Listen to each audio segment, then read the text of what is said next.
O fato de alguns discípulos de Jesus não terem conseguido resolver o seu problema não significa que o seu problema não tem solução. Vamos ao nosso texto de hoje, Mateus capítulo 17, versículos 19 e 20. Qual é a situação aqui? Um pai desesperado vai até os discípulos de Jesus, clamando pela libertação do seu filho, que é lunático, que se joga no mar, se joga no fogo, atenta contra a própria vida, e o pai não tem sossego com aquele menino. O pai desesperado clama pela libertação do seu filho, que é possuído por um espírito maligno, e o espírito maligno faz com que ele fique sempre atentando contra a própria vida. E aquele pai sofrido, aquele pai desesperado corre até os discípulos de Jesus, mas os discípulos não conseguem expulsar os demônios ou o espírito maligno que está ali naquele rapaz, naquele menino. E aí, quando o pai vai até Jesus, com autoridade e poder, resolve a situação, repreende o espírito mau, o menino fica liberto e se torna são. E aí, os discípulos vão até Jesus. E é o que nós vamos ler aqui em Mateus 17, versículos 19 e 20. Eles se aproximam de Jesus. Então os discípulos, aproximando-se de Jesus, perguntaram em particular: por que motivo não podemos nós expulsá-lo? E ele lhes respondeu: por causa da pequenez da vossa fé. Pois em verdade vos digo que, se tiverdes fé como um grão de mostarda, direis a este monte: passa daqui para acolá, e ele passará.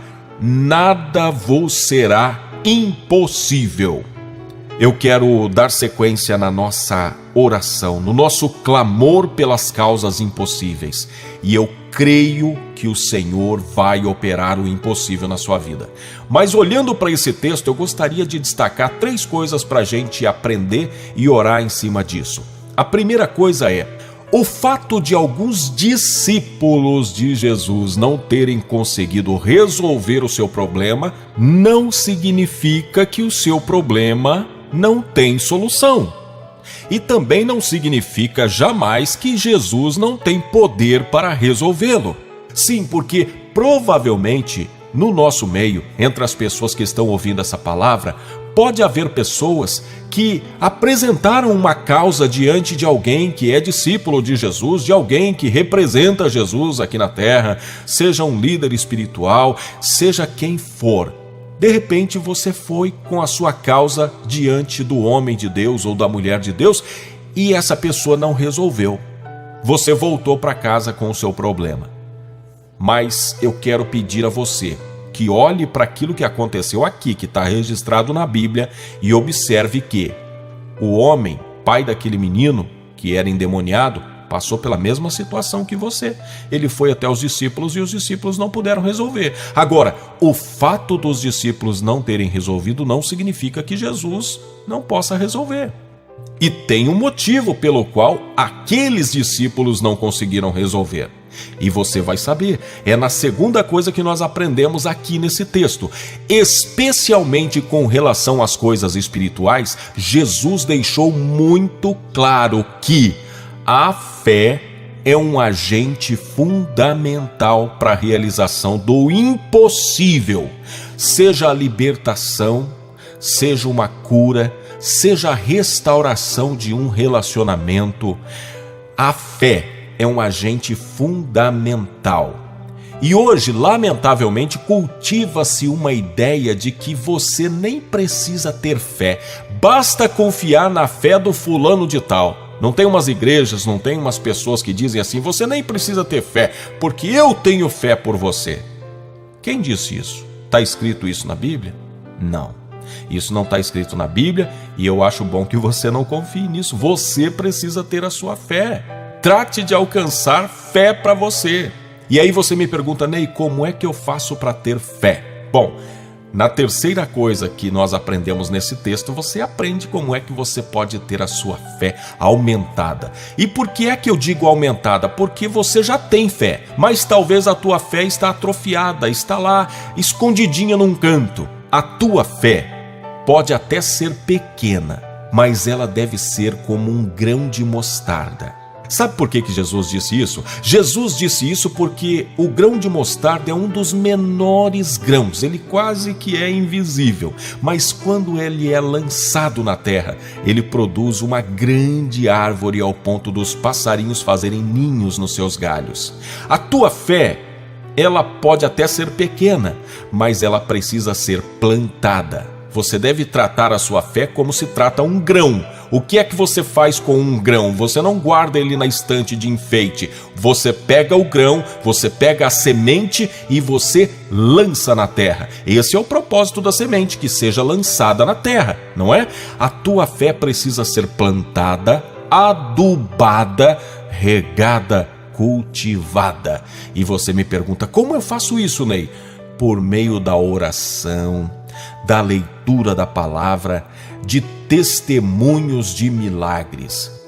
Decida hoje parar de gastar o seu tempo com coisa que não produz fé, com coisa que te desestimula, com coisa que não acrescenta nada na sua vida. Às vezes a gente olha para o nosso dia, nós passamos às vezes 2, 3 horas olhando notícia na TV, na internet, fazendo um monte de coisa que não acrescenta nada na nossa vida.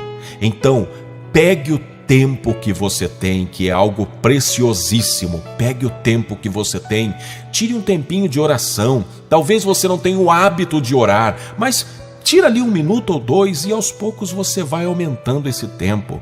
Comece devagarinho, igual uma pessoa que se propõe a fazer um regime, uma pessoa que está habituada a comer muito. Não adianta ela dizer, olha, a partir de amanhã eu vou fazer jejum. Não, ela tem que começar diminuindo aos poucos. E a mesma coisa acontece com aquele que não tem o hábito de buscar a Deus em oração, em leitura da palavra. Proponha-se a começar aos pouquinhos. Vou separar aqui 5 minutinhos para fazer uma oração e mais 5 para ler a palavra. Faça isso no primeiro dia, no segundo você já aumenta um pouquinho, no terceiro e assim consequentemente. Nessa campanha você vai ver a sua fé ser aumentada, porque nós vamos falar de testemunhos que edificam.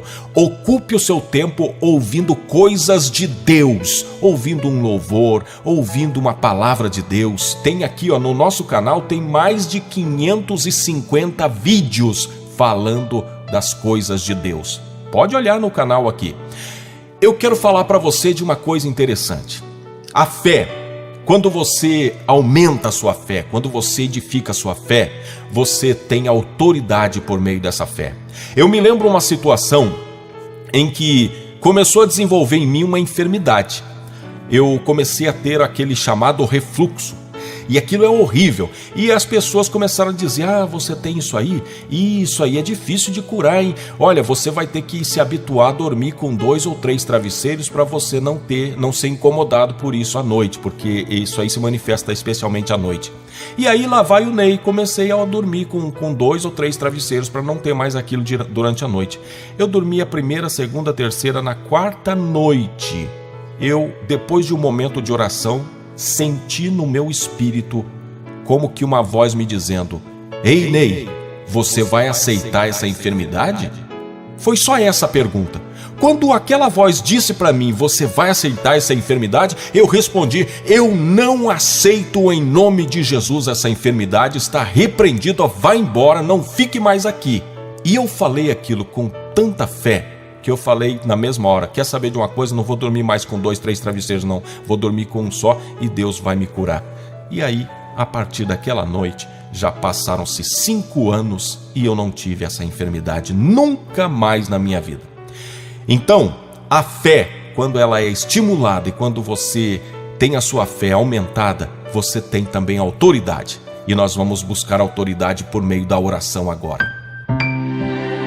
Deus poderoso de graça, bondade e misericórdia, diante dessa palavra nós queremos, ó Pai, clamar para que o Senhor nos ajude a aumentar a nossa fé, a tratar a nossa fé como tratamos uma semente, um grão, que nós possamos lançá-la à terra, fazê-la germinar, cultivar, adubar, regar essa fé com a Tua palavra, com oração, com choro, com clamor, com consagração. Nós queremos ver a nossa fé aumentada. E ó Deus, eu já quero agora, no poder do nome santo de Jesus, eu quero agora determinar que toda enfermidade que veio para perturbar, toda enfermidade que está tirando a paz, a alegria, o conforto das pessoas que me ouvem, que essa enfermidade caia por terra agora. Em nome de Jesus, que essa enfermidade bata em retirada agora. Em nome de Jesus, eu profetizo a cura na sua vida, eu profetizo a bênção de Deus sendo derramada na sua vida.